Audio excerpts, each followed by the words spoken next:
All right, hey, what's up, Bill? What's going on, man? Hey man, nice jacket you've got there. Thanks, man. I like your whole thing. Thanks, man. This is from Australia. It's a foreign land. You wouldn't understand. No, I know nothing about foreign lands. Yeah, no, no, no, no, no, no. Were you the one when I got a Corolla where like you should say that I'm whipping the foreign? Yeah, Yeah, I still say that to this day. it's a Japanese car, right? It is. I mean, I think it was made in America.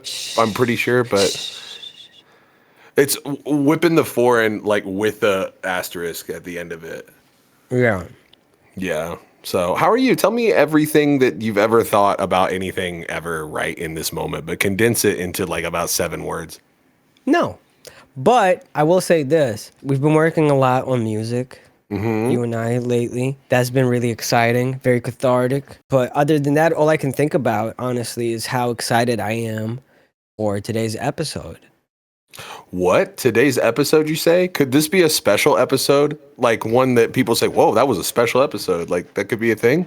Question mark? Maybe. It's definitely special for me. This is an excuse for me to nerd the fuck out. For those not in the know, I feel like everyone's got some sort of obsession in their life or two or more. One of my obsessions is the history of hip hop culture. And so I figured one appropriate way to celebrate Black History Month is going over hip hop's origins a little bit. At first, I thought to myself, oh man, maybe on this episode I could cover the 70s. And after giving it some thought, I realized that that is far too ambitious to squeeze into a single hour. So I'll cover what I can. Yeah, yeah. No, I think we can ride it out, but I think we'll probably try to get the bulk of the 70s done today and then just kind of revisit it. I don't know about bulk of the 70s either, to be Some completely honest of, with you. Well, that's good. That's yeah. honest. Some of An the amount of the 70s, perhaps. an amount of the 70s will be covered on this episode. Now, hopefully for those who are not familiar, this will be a good moment to get educated on some of this stuff. And for those who are in the know, an opportunity to brush up on some of that history and celebrate it. Last year we got to celebrate the 50th anniversary of hip hop. Here we are. You and I owe our lives to hip hop.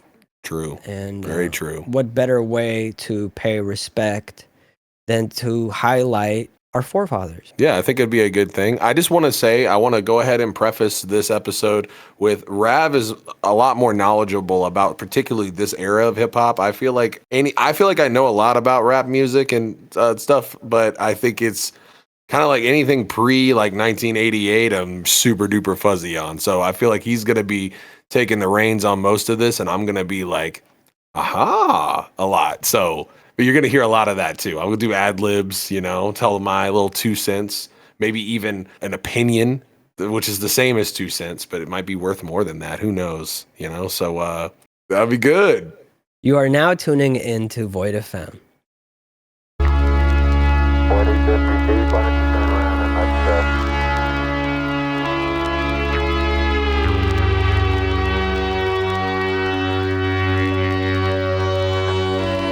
go back and into the table. Okay. Let this turn around to your right. Center. Forward. And just lead him.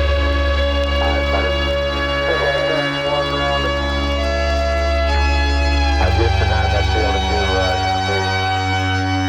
pick up the pizza. I don't want to go into the side of like a quarter. That's right now. Let them get a view from there and I'll see what the field of view looks like.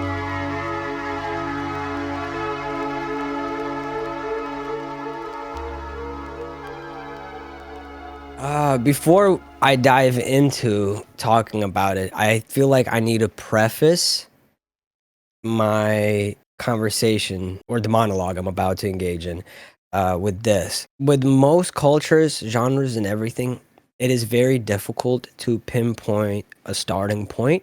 And although hip hop is a rare exception in the sense that there is a starting point that people look to as the point that is generally accepted as the starting point, it is important to acknowledge that it is disputed by certain people, and that the birth of hip hop wasn't like an overnight birth of rapping and DJing and graffiti and breakdancing.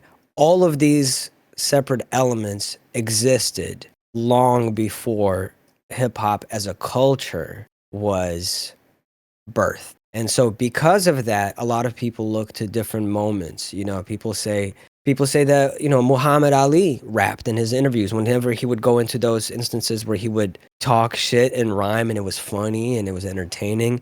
But also a lot of artists in general, like the Last Poets on their self-titled album in 1970, it's very much spoken word rapping. Yeah. It's very conscious as well. DJing was not something that was exclusive to hip hop. That had existed. Graffiti, you know, Phase 2 came up with the famous like bubble graffiti type known as softies, right? That became quite popular in the 70s and the 80s. And we kind of look to, like, our logo is technically, you know, us paying a homage to MF Doom with our logo.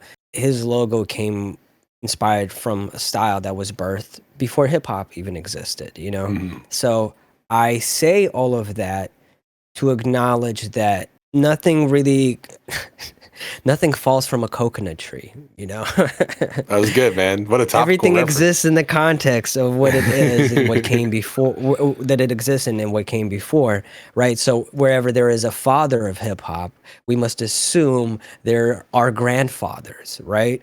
Because there are no deities, as it were. But I do think that covering the people that I will cover as the generally accepted pioneers helps a lot of people to get a foundational understanding of the subject matter. And I implore everyone to, do their own research and dive into this. I will be covering what is more generally accepted as the history of hip hop. So, yeah, I wanted to preface it with that. Also, I'm not going to be examining like historical or dialectical materialism leading up to the birth of hip hop, right? I will mention that New York was kind of in a dire state at this time economically. The manufacturing industry was in heavy decline in the early 70s. New York was a highly culturally diverse place, but it was also one with a lot of cop violence. It was also one that was very much poverty stricken. Yeah, throughout the 70s, I think by the end of the 70s or throughout the 80s, more than 90% of the Bronx had been destroyed, burned down, and rebuilt. So it was going through a very transformative phase. There is a lot to discuss beyond the hip hop, right? When it comes to things like that, there's a lot going on there. But I don't want to go too deep into dialectical materialism discussion and just kind of center the conversation around hip hop. So, with that part out of the way, let's dive into it, right? I will also be pulling up images every now and then whenever Mitch feels like switching over to my screen. I will be pulling up images to help illustrate some of the the people that I'll be touching on, or some of the things I'll be talking about. Like, for instance, I mentioned Phase 2. Here's some of the legendary Phase 2's graffiti, R.I.P. Oh, hell yeah. That's sadly crazy. passed a few years ago. It's all disorganized. I apologize. But yes, he was a legend. And as for the Bronx, this is what the Bronx looked like. Whenever you see depictions of the Bronx from the time looking like a desolate wasteland, it is no exaggeration. This is what much of the Bronx was like. It's crazy. The Bronx was burning. Okay, and for those who are listening to just the podcast, the audio version of this episode, don't worry, you're not missing out on too much. I'm not going to be showing any footage or playing any music so as to avoid getting DMCA'd. But so yeah, if there's anything in particular that I show that you think would be important to maybe break down for the audio only listeners, please feel free to do so. I'll be their eyes. Yeah. I will be telling things in a kind of a scattered way. I'll try to tell them in the most logical way, but it is complicated. The origins of hip hop, very complicated. For what it's worth, the term hip hop didn't exist as an accepted music genre until like the early 80s. And we were not even going to get to the 80s. But I will still try to talk a little bit about the origins of the term hip hop, as well as the origins of the culture itself. So I'm going to start with the latter first. It's 1973, Bronx, New York City. A high school girl, Cindy Campbell, is throwing together a party, an event that she will charge people for 25 cents for the ladies per person, 50 cents per the fellas. And with the goal of making some money to buy back to school supplies, essentially. Cindy Campbell is planning to throw this party together with the help of her brother, Clive Campbell. Cindy and Clive had immigrated from Jamaica the decade prior. They're both high school students at this point when they're trying to throw this party together, and Cindy's organizing the event. She even went so far as to think of the outfit for Clive, and she invited a bunch of people, and all that Clive needed to do was basically to DJ at the party. They had a sound system. His father had DJ'd previously, and Jamaica, especially where they were from, Kingston, Jamaica, had a vibrant culture of people basically having their own sound systems that they put together, and they would throw parties. And there would be like these microcosm economies that would sprout from that. You know, people would be selling clothes at these events. People would be selling food and drinks. The reason clothes was important is because people would want to be, dressed to the ninth for these events and everything. And it would be just like local parties thrown together by people who had equipment. Wasn't that like was this around the same area where like sound clashes were a thing, where it was like they would like have one system set up here and then one system set up here, and they would basically like battle to see who was the loudest and who had like the best You know crowd? what? That's interesting. I wonder if sound clashing existed in Kingston, Jamaica at that point or not.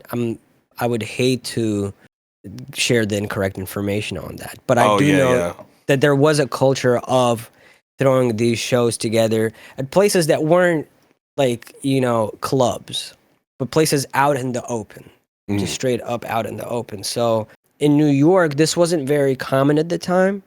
There were events you could throw in certain clubs, but there usually was a dress code. Only certain types of people would be able to sort of participate, etc. What Cindy was throwing here was a block party, a block jam. And her brother was going to DJ, going by his DJ moniker at the time, DJ Kool Herc. Fun fact, the way that he came up with his name was the cool part of his name came from the Kool cigarettes. He just liked the name and the branding around it. Hell yeah. And as for the other half of his name, he was he still exists. Peace to DJ Kool Herc. But at the time when he was younger, he was very athletic, looking tall, and, according to accounts, imposing presence. The people would oftentimes refer to him as Hercules or Herc for short. And so that's how he came to the name DJ Kool Herc. And Cindy and him had thrown parties. So she was going to throw together a party with the help of DJ Kool Herc at 1520 Sedgwick Avenue on August 11th, 1973. So as you can see here is the place, the date, the time was 9 p.m. to 4 a.m. So this was going till the crack of dawn. 25 cents for the ladies, 50 for the fellas. And here we have to the right Cindy Campbell, and to the left, DJ Kool Herc. Now, Hell yeah. parties, were not unheard of. DJing was not unheard of at this point, but there is something that Kool Herc had that made him stand out. For one, the equipment. The fact that he had a lot of equipment to play a party like this was not very common. And he also was showing off a technique that was new to a lot of people, which he dubbed the merry-go-round. So what the merry-go-round was having two record players and having a joint player on one end and then switching over to another joint, but at a specific point. So throughout his time as a DJ, Herc realized something, that whenever he played joints, people would get the most wild, the most buck at the portion of the song whenever the drum solo would play, right? And so he thought to himself, yo, that's the part that everybody gets down at, right? What if I extended it? And so he would do it in two different ways. He would play a record sometimes, let's say on the right, the drum solo would come in. He'd be playing it on this vinyl, on this record. On the other record player, he would line up the breakbeat of another song, so that when this one came to an end, he would switch the fader and go into a breakbeat of another song. And the other thing that is perhaps people are more familiar with is he began to purchase multiple copies of the same record so that he could extend the drum solo of the song by going from one record of it playing it, and as soon as the break was about to come to an end, he would jump to the other record. And so he would extend it. And he called it the merry-go-round, going from one to the other. And he was doing this without headphones. Didn't have Insane. headphones for this. It's actually insane to do that. I mean, I know a lot of people do that now, but I think like the groundwork was already kind of like laid out. But for people who don't know, if you're DJing, typically you have headphones on where you can monitor. It'll play like with the same volume, but you can only hear one side. Like one record. Usually, you'll have it the crossfader turned over, so then you'll use your headphones to figure out exactly where you want the other part to play, or if it's in key or anything like that, and doing it without headphones is much, much harder, especially on vinyl where you can't see, there's no visual cue or anything of like what you're about to play. So that would be a very difficult thing to achieve. Yeah, absolutely. What he would do sometimes is just literally put his ear to the record player and listen to what it sounded like when the needle was hitting the things, just listening from the needle. Crazy. And after a while, just kind of, he would do it based on the grooves of the record. He would figure out where the drum solo would be. A point that people started to refer to as the get down. So he would use the groove to ascertain where the get down was. And then he would extend it, what would become called the break beat, where break dancing and all of that afterwards came from. But that is the simple concept that differentiated him from a lot of other DJs at the time, especially given the circumstances, the aforementioned circumstances of it being out in the open. Not many people had access to this kind of stuff. So he would be doing that, and that would freak people out. It would inspire a lot of people. But one other thing that he thought of was, well, it was customary in Kingston, in Jamaica, for DJs, when they would play records, it was customary for them to talk over the records. Something that was referred to as toasting at the time, which is a practice inspired by practices in America that occurred decades prior too. This is why I say it's kind of hard to talk about the exact origins, but this is where Herc took inspiration from. He realized that he wouldn't be able to toast.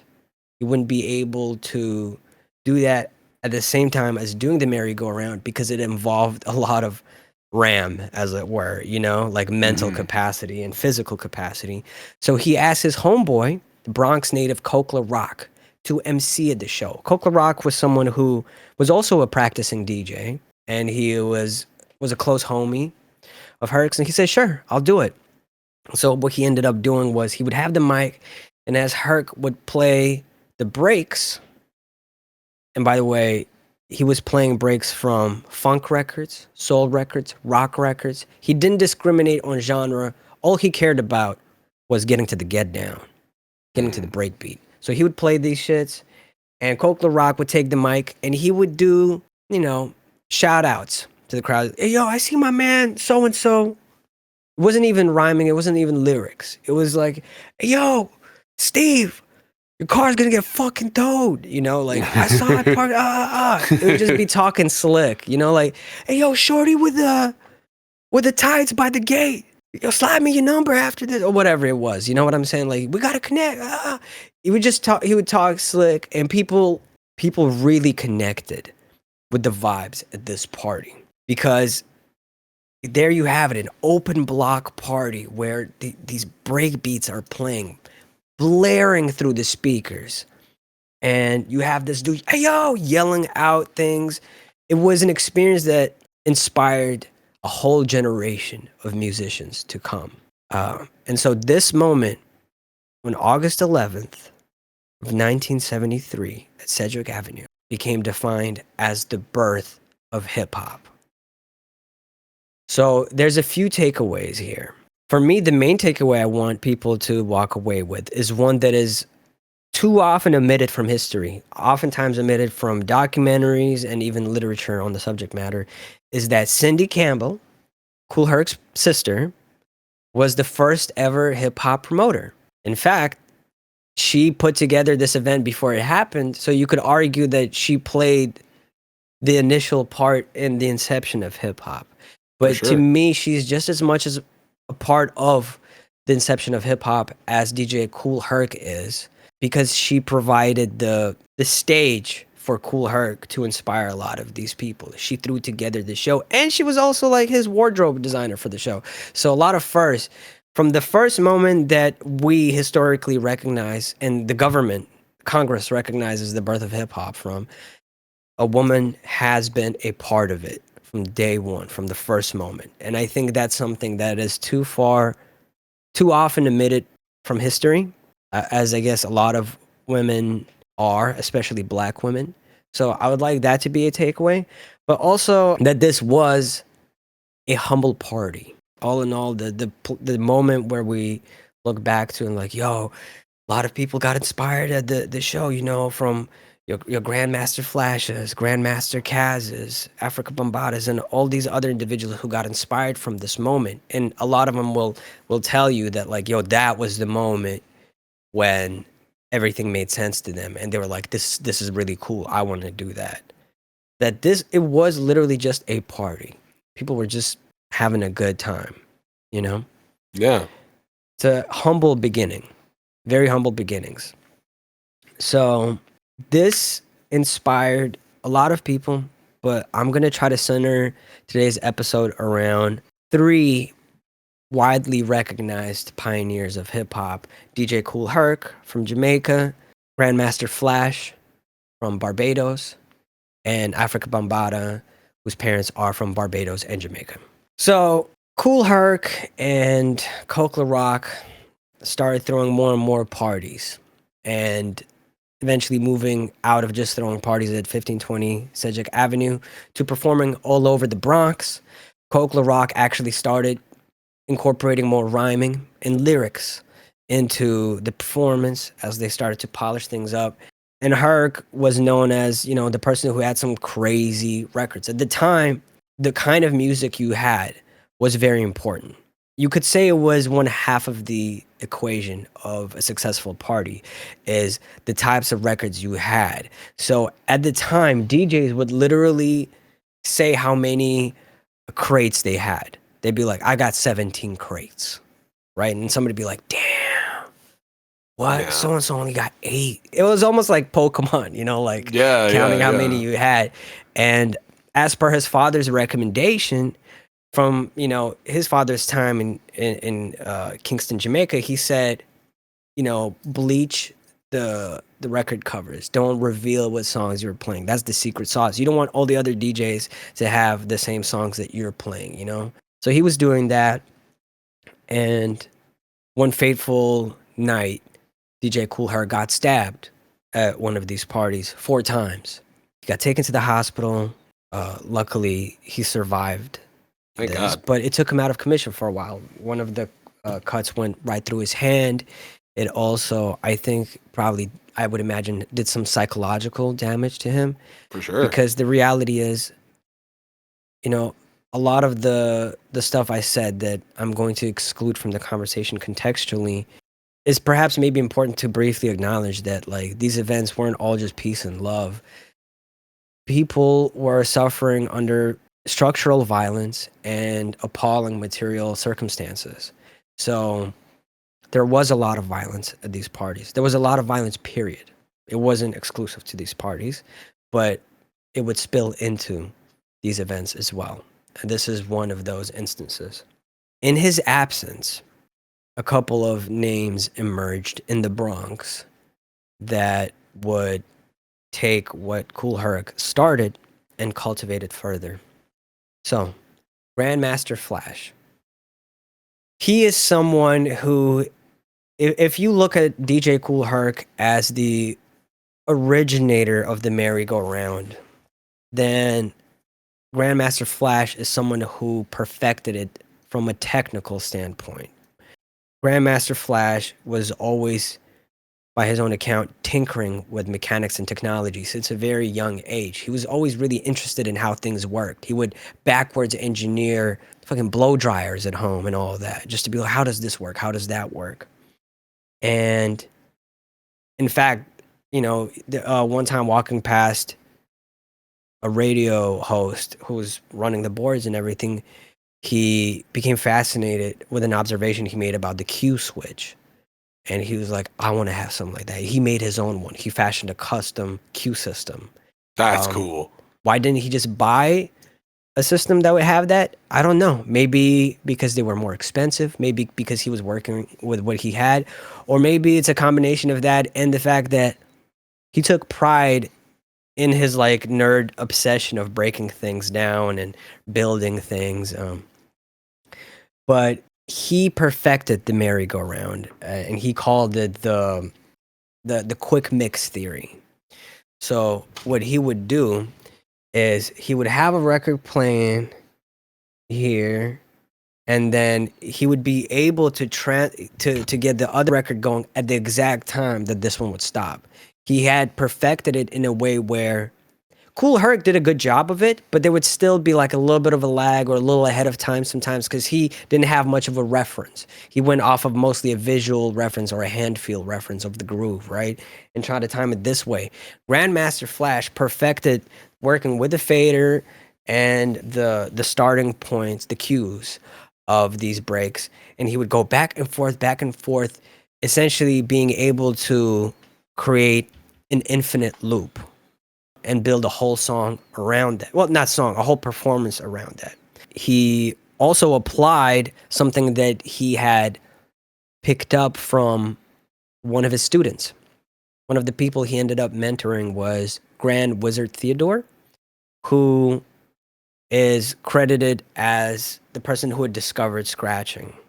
I think the story it's been told before. I think it's something along the lines that he was a kid playing with a record at home, and then he heard his mom upstairs telling him to shut the fuck up or to basically bring the volume down, and he like flinched to stop the record. He put his hand on the record. He flinched, and it made the record go back a little bit because of the movement, and it made a sound. And he was like, "Wait a minute, this sound." It's kind of interesting, you know? This is like an interesting... What if instead of this just being like a mistake or a thing that just happens when you stop a record, what if you could incorporate it as an instrument, as playing music? And this is something that Grandmaster Flash incorporated into his quick mix theory by, you know, one record would be playing, he would start... and then drop it at the start of the get down on the next one. And then switch the fader, wind the record back on this end, line it up, and then play around with it. And he would do that, and that became a very defining feature of hip hop. I want to take a moment to like step outside of it and just think to yourself, like, so many instruments that we have are evolutions of existing instruments that have existed for hundreds, maybe thousands of years, right? Like whether it be various forms of brass instrument, woodwinds, strings, percussion, where we're just playing off the resonant frequencies of surfaces. This is something that is very different, but has stood the test of time. To this day, you will hear Memphis revivalist joints, but also trap joints that will sometimes have that like a scratch incorporated and it goes into a thing, or is a bridge into a percussive moment, or whatever it is. 50 years later, this sound is still getting utilized as an instrument that came from like something like that. I don't know. To me, maybe I'm weird, but to me, that is so crazy. And oh no, that's crazy. The thing that's crazy about it too is like obviously turntablism has come so far because this is years and years and years and years. What, 50 years of DJs perfecting the craft and seeing how far they can push it. The thing that's interesting about what you're talking about now is that it's the same. A lot of the stuff that's utilized in popular music today is the exact same technique, the exact same way they would have done it back then, which I think is an interesting little tidbit. Is that imagine doing like a dance move and it people do that exact same dance move 50 years later, the exact same way you did it, and they probably don't even know that you made it. You know, it's really interesting. Yeah, absolutely. So shouts out Grandmaster Flash. He really is a pioneer who I feel like pushed the envelope. He's someone who applied both technique and technology to take what Herc was doing and elevating it, you know? And I mean it in a respectful way. When I say elevating, I'm not saying like, oh yeah, you know, like what Herc was doing was child's play. Like, you know, for all we know, Flash would have never arrived at the point that he did had it not been for Herc in the first place, you know? There's no one here who's more valid or more important than the other person. These are all essential pieces of the hip hop puzzle. Now, the other name, I just now recognize that I wasn't pulling up pictures much. You know, we have Kool Rock right here. We got Grandmaster Theodore over here. Hell yeah. We got Herc, I already showed y'all. You know, we got DJ Kool Herc. We got Cindy Campbell. We got Flash. You know, next person I'm going to bring up is Afrika Bambaataa. Bambaataa. Aside from this picture, I wanted to show y'all this one because this one's fucking crazy. That's super sick. Fits. Yeah. Super sick fit. So Afrika Bambaataa's role is very interesting in many ways. Now, as I mentioned earlier, like a lot of these things, most of these things are happening early 70s, right? Early mid 70s. And the term hip hop hadn't been phrased, the term hip hop hadn't been coined as a music genre name just yet by the masses. And as a matter of fact, until the late 70s, until 1979, there were no hip hop records officially, really, and there would be no hip hop artists signed to labels, right? Curtis Blow was the first hip hop artist to get signed to a record label. I think it was Columbia Records. I may be mistaken. Through the help of his manager, Russell Simmons, who later on ended up creating Def Jam. Mm-hmm. And we didn't have really a song on wax until 1979 with Sugar Hill Gang's infamous, I will say, song. I'll say infamous because there's a lot of controversy around that song. And that's probably, I'll definitely cover it in a future episode of some sort when we revisit hip-hop history. And we continue where we left off from. But for now, I'll just focus on, again, these three pioneers. Afrika Bambaataa, he was many things. So he was one person that people say who gave hip hop the culture structure a little bit. He was the one who said, "Oh, it has these elements." A lot of people refer to the 4 elements of hip hop, but he actually believed in 5 elements. And this is just for the purposes of history that I'm going over. But the 4 that everyone knows are DJing, and arguably the most important thing, MCing, which is arguably the least important thing because rapping within hip hop didn't exist for many years. Like whereas DJing, breakdancing, and graffiti, the other 3, had existed while a while before and was already being recognized as part of this culture that was coming together. The fifth, the fifth element of hip hop that Afrika Bambaataa would talk about is knowledge, and that one's interpreted in many ways. It's knowledge of the roots of the various other elements of hip hop. It's the political awareness, historical awareness, basically being in the know, being hip is an important part of it, right? Because hip originated from enlightenment, being enlightened, being in the know. So, and a lot of people look back on it and I think look into it too much because they're like, well, actually, there's 9 elements. How could you be forgetting beatboxing? How could you be forgetting fashion? Because that was also an expression. How about this or that? I'm just talking about from strictly a historic standpoint of what it was recognized by the masses, right? So these were the schools of thought, and Afrika Bambaataa was able to break outside of just the Black and the Hispanic people living in the Bronx. He was able to penetrate white circles, punk circles that saw a lot of similarities in the energy and the conditions that sort of inspired punk music.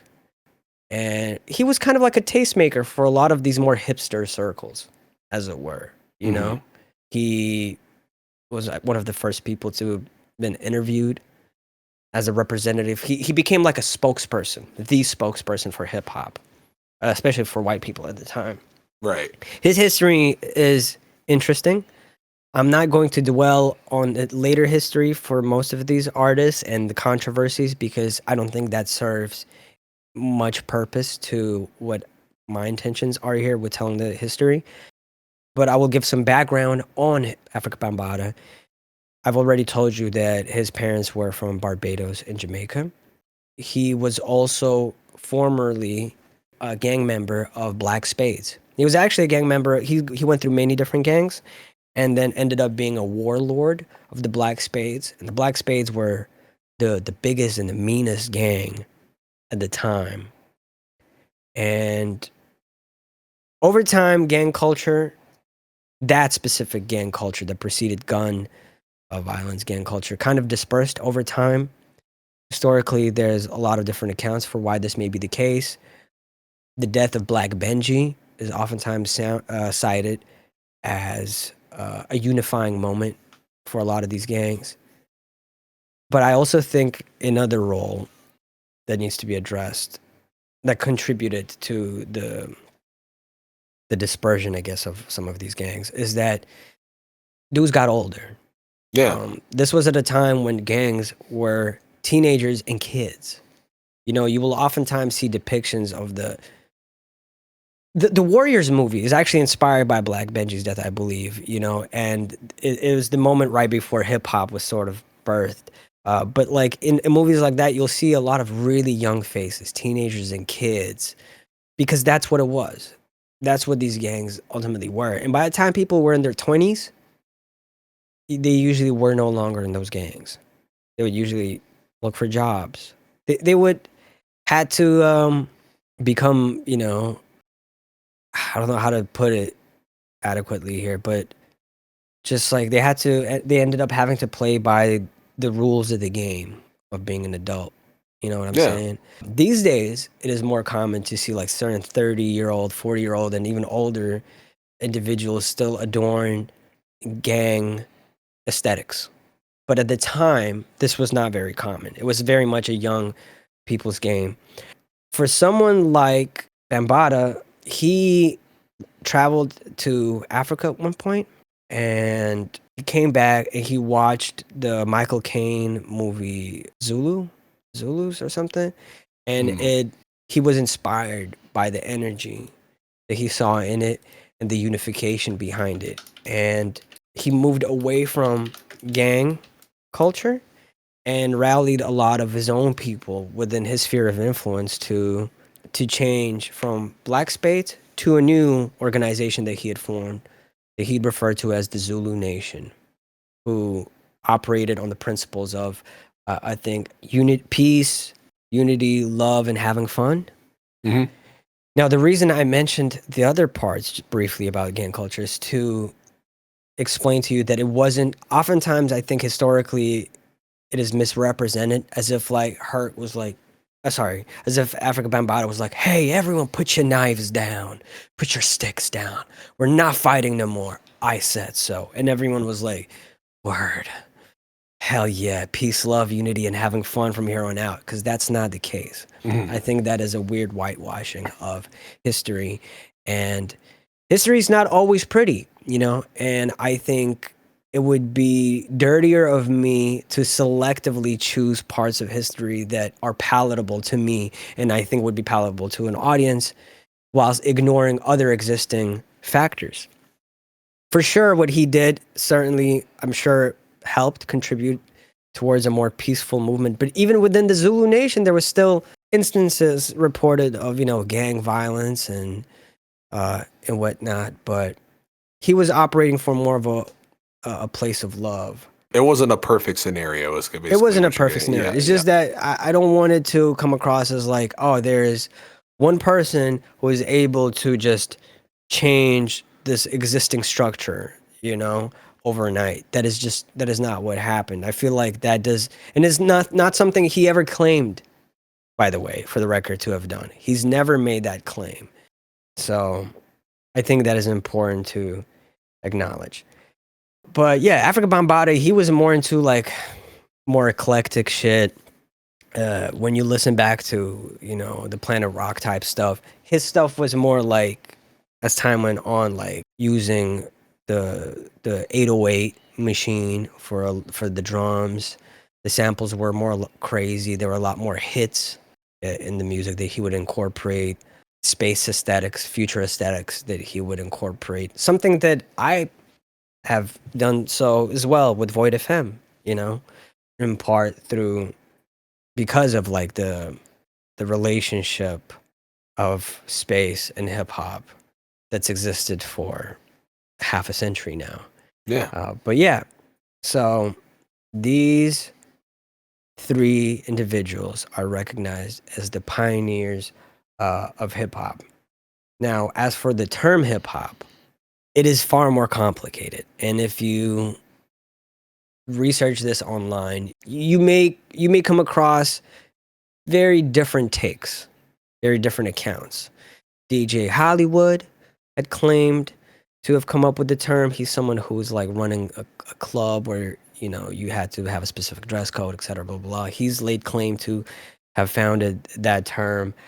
Keith Cowboy and DJ Lovebug Starsky claimed that their homie was heading out to joining the army. He was about to head out to, like, I don't know, would have been Nam, I guess. Wait, what year was this? In 70s. Would have this been Nam or Nam ended late 60s, didn't it? Am I tripping? That's true. Well, I don't know where they were heading out, but it was the army. Oh, it could have just been stationed somewhere. It could have just been stationed somewhere. Yeah. And according to their account, they would be like, in mocking him, they'd be like, hip hop, mocking the step. Yeah, you know, the marching step of a soldier. And then they were like, yo, wait a minute. Then they started to incorporate hip hop into their routines. And eventually that kind of stuck. So that's another claim. But there are also accounts of hip hop being used even prior to DJ Kool Herc's party as a pejorative, as a derogatory and racist way to attribute a people. So like if they saw a particular kind of fashion, they would saw sneakers, they saw the color of your skin and where you were, what you were doing, whatever. And people, the cops would say like, oh, what are you guys doing here? No hipping and hopping here. No hip hopping here. No oinga boinging was another one. Yeah. So a lot of these terms would just come from like, I don't know if it's orientalizing it,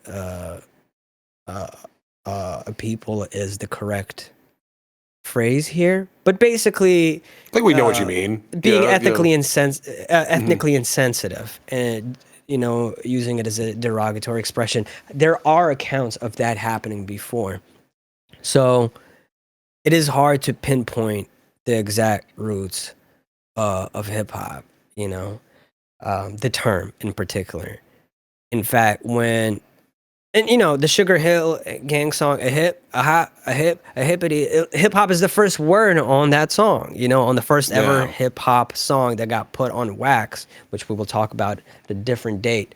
But at that point, from what I understand, the term hadn't been coined just yet. It took until like early, I think 1982 or something, where a white journalist came into the Bronx and did their due diligence, really researched things, and provided a really good article. It was they really did the Bronx justice. They came to the Bronx, looked at what was happening, left, and said, "There's something special that's happening in the Bronx right now."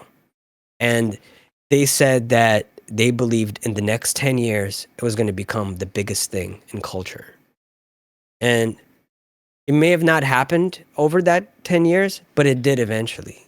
The world we exist in now, hip hop is pop culture. It exists everywhere. It exists in the language and everything, So these are some of the things I wanted to mention in my introduction of hip hop.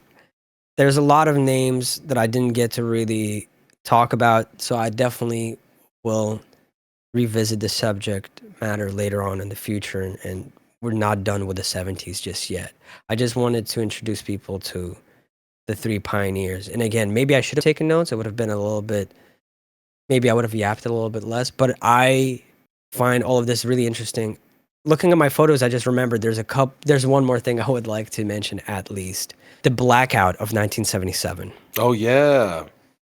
So, how earlier I mentioned that, oh, fuck, yes, there was a whole thought that I did not finish. I told you that Kool Herc, he had a lot of dope records, which was one half of the equation of a successful party. The other half was how loud your sound system was. Half the time, it almost didn't matter what you played. If you could play your shit louder than the others, your party was more successful, right? But access to equipment, especially equipment that you could then hook up out in the streets and play in the basketball courts and all of that, was hard to come by. And so the bar of entry was so high, you didn't have that many people jumping into the culture right out the gate. In 1977, New York City underwent a blackout, total blackout. And there's a lot to talk about that blackout outside of hip hop. It's a very interesting point in time. And I think it was in 1977. If it wasn't, please feel free to correct me in the comment section. But this was an incredibly important and pivotal moment for hip hop because a lot of people took advantage of the chaos of the blackout and the inability to communicate efficiently across the city by storming certain stores at night, breaking into stores and stealing equipment. Now, I'm sure there's some people out there who be like, wow, that was so bad. Wow, it's so fucked up. Look, the way I see it is it was a means to an end. What was fucked up is that was the only way for a lot of people to get access to these things in the first place. Also, if you're a big ass store, I don't have much sympathy for you. And if you were a small family run store, I sure hope you had insurance to help cover all of that. But the good that came out of it cannot be understated. Overnight, droves of individuals had access to gear, to equipment. So now, if you were into hip hop and you were inspired by it, you weren't limited to just, practicing rapping in the street. You weren't limited to just attending these parties and maybe breakdancing or maybe getting into graffiti. There was an ability for you to get in on the music making process. I say making on the party throwing aspect and potentially music making aspect. And that was one of the most pivotal moments in hip hop history, in the origins of hip hop history, because suddenly a lot of people had access to gear. A lot of rap groups and circles were born overnight. And Crazy. that transformed hip hop forever. A whole lot. It really changed everything. It changed everything. It just shows you how, like, it plays into that whole material circumstances component I was talking about, right? Because it's access. Just mere access to things transformed a culture. And let me see my pictures if there's anything else that could be brought up here from these images that I can think of. I think that's a good starting point. I feel like that's a fair starting point, talking about the term hip hop, talking about the three pioneers, and talking about the Blackout 1977, albeit briefly. What do you think, Bill? Man, I think this is super. I never thought about the Blackout. That aspect of it is super interesting to me. The idea that, because I don't know, I think part of the thing that's so interesting about hip hop in a music form is across, every region, it would be kind of like what equipment they had access to defined the regional sound of it, right? Like, and this is after, hip hop's invention, basically, Yeah. But it's interesting to me that it was kind of like the idea of like literally going and taking and making your own, like basically like just people getting access to that changed the landscape. Also, sorry if you guys hear construction going on. They're doing construction out there, so my fault. But anyway, it's interesting how just a singular event like that could, like, kind of a blip in time could completely change the whole landscape of like a genre. Like, I mean, it would probably be a very different scene if there were no blackouts. 100%. If people didn't go and take all that shit, then it's just like, 100%. okay, it's an insane thing to me, but it's really cool, really interesting. I hope it serves as a humbling moment for a lot of people, in the sense that it's, when I talk about luck, when people talk about like, oh, it's this secret sauce for success and all of that, I say luck, and I think it's so all encompassing that it doesn't do what I try to express justice. Luck can come in many different forms, and that is one example of luck, where you can be born into circumstances that just, don't allow for access to certain things that would otherwise be, life-changing for you.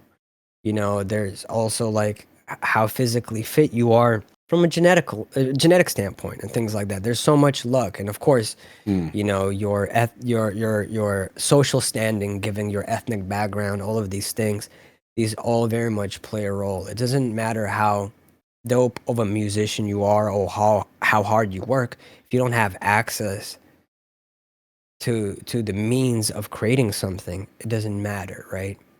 And if you have access to certain things over others, like, it depends on like the stores you had near you that you robbed, what kind of equipment you came across. Luck is when I say luck, it just means like things line up in a way that works out in your favor, but you don't exist in a vacuum. I hate the idea of hard work, hustle culture, and meritocracy sort of coloring people's expectations of the world in very unrealistic ways. You can work hard and get far, but you could also conversely work very hard and not get far, and work very little and get far, and vice versa. And you're also, luck is being born at a time maybe where certain technology exists, where highways exist, etc. Things that preceded your existence. You're not born again into a vacuum. You are born into a time, place, and conditions, and all of these things play a role. And hip hop has very humble beginnings, and it makes me proud to be a guest in hip hop. And I've talked about being a guest in hip hop before, and I've seen certain white people take issue with that. Yeah, it's a Which is thing. like, you're It's not a guest. You're deeply in it. When I say guest, to me, it is not. I don't feel like it's disrespectful. I feel like it's acknowledging that this is a history that was birthed from the conditions and, again, historical and materialistic context of people, of an oppressed people that I don't share a lot of experiences with. I understand that it was cultivated. I know where it was cultivated, and I pay a lot of respect to it.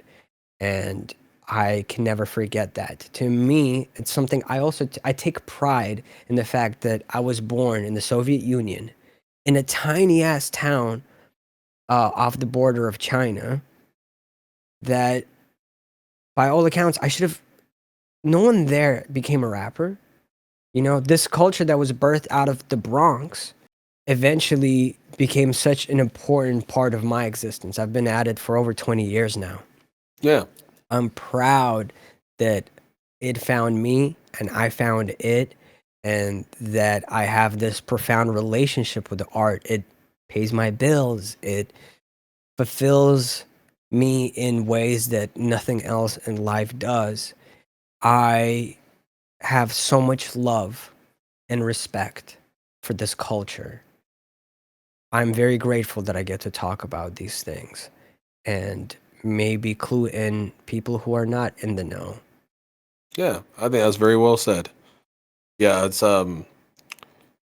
it's interesting when you bring up the guest in hip hop conversation. It's kind of interesting how like a lot of people feel very, very strong. There's a lot of white people feel very, very strongly about that sentiment, but I don't think that it's a negative thing necessarily. No. I think it's just like, I know that like I never dealt with the same cultural issues in my life as a white fella, that especially not someone in the black people in the 70s ever dealt with. You know what I mean? It's not the same thing, but you can still have like a deep adoration and respect for a culture. And like, I mean, if it weren't for like, dude, I think all the time, like what would I be doing if I wasn't rapping? You know what I mean? Like, not even just for a living, like just doing it in general. Like, it's like, I feel like that's like an expression of mine that if it weren't for it, that I might be dead right now. You know, I mean, like 100% same here.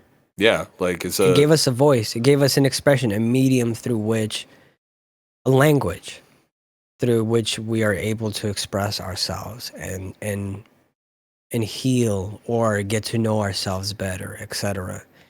And I will never forego giving the forefathers their flowers. Facts.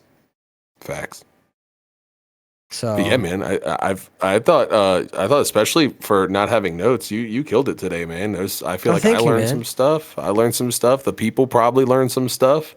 Mitch learned a lot. He told me, he whispered in my ear. Is that true, Mitch? Learning. Okay, well that he's all right. He's doing okay. He's doing all right. Don't worry, chat. Wow, chat. I'm brain broken. Well, thank you so much for tuning in. I hope there is something that you're able to take away from today's lesson. I definitely want to resume this, not next episode, but every now and then go back to the history of hip hop and maybe finish up the 70s at some point, maybe go through the 80s. And then once we get more into the 90s is when you will see Bill also join in on the I'll be turning up in the 90s, baby. Oh, yeah. I'll be turning up. Especially as we move outside of just the boundaries of New York City in the East Coast. I think there will be a lot to discuss. But yeah, shout outs. Hip hop. Hip hop. Hip hop. Hip hop. I'm sorry. Bill, I just felt like I was doing something. Using only verbs. Mm-hmm.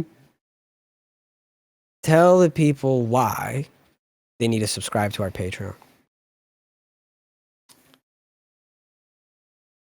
learn, grow,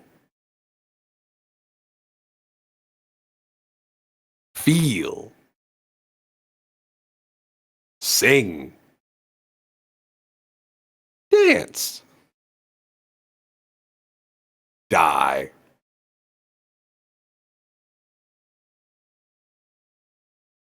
That was beautiful. I couldn't put it better myself. I know.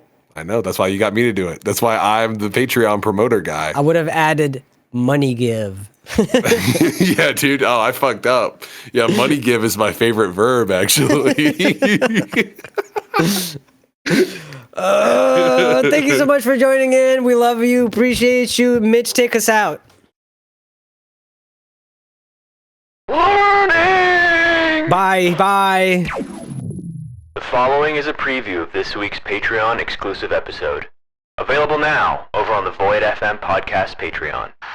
Let's just imagine he was a vampire. I would have, you know how like they're not allowed to enter someone's home unless they're invited? I'd pull a sick prank on him. He'd be like, "Can I come in?" I'd be like, "Of course you can." And as he steps in, I go, "Not." And he perishes. His body just... When I say go, we all click join game, okay? 3, 2, 1, go. Mitch, you're fucking... Oh my God. Finally. Oh my God. He wanted to have his exclamation mark. There was no indication that I couldn't have my exclamation mark.